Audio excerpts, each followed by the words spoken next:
Good afternoon, my name is Dave Dobler, and I'm a clean water advocate from Miami Beach. I'm asking you to vote no on SB 1822. This one is personal to me.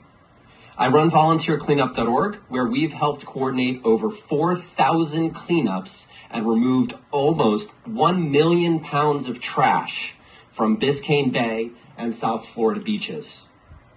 Cleaning our waters is hard work, and it's expensive work. 15 years ago, while kayaking, I regularly picked up over 100 pounds of trash, including tremendous amounts of foam washed from the streets into our storm drains straight out to our bay.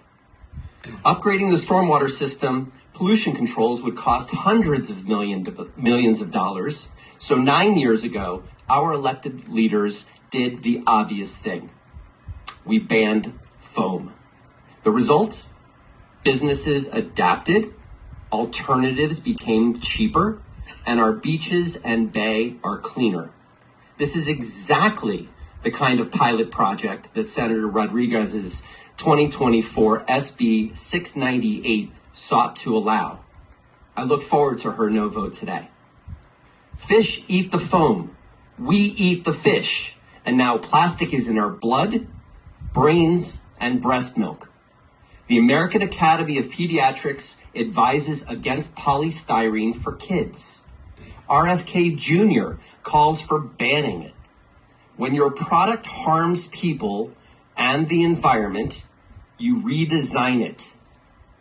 But instead of innovating safer, marine-degradable alternatives that don't take centuries to disappear, these companies want you to ban local bans and pass the financial burden of cleaning up our waters onto taxpayers.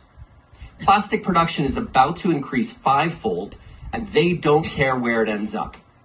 SB 1822 reverses Miami Beach's progress and expands existing preemptions on foam and bags to include all plastics, metals, and glass. This bill is both unnecessary and dangerous.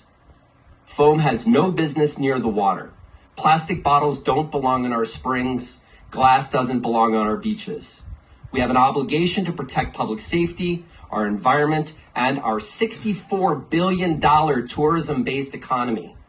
If you don't want to do it, fine, but let us protect our island surrounded by water. Don't sell out our waters for corporate laziness. Please vote no on SB 1822.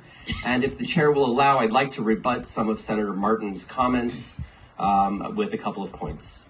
Okay, I had mentioned earlier to keep it to 2 minutes, so Yes. I need to go to the next speaker. If you could please wrap it up. Thank you. Oh, I can wrap it up? Fantastic. Very quickly. DEP report does say what we should do. Yes, it would preempt at our state parks, which we're trying to protect. Miami Beach does not ban plastic bottles. It's only foam. Our foam ban does not apply to schools, hospitals, or prepackaged foods. And by the way, we don't enforce styrofoam at food trucks, and there are plenty of them. It's not just littering. Foam is lightweight. It blows out of garbage cans, and it breaks into tons of little pieces that are impossible to pick up. I will take any of you onto a cleanup and you come try to pick up foam, all these little tiny beads, it's impossible. And the police don't want to enforce litter laws. They've got much more important things to do. Thank you for the time. Woo! Questions? Go James! No, thank you.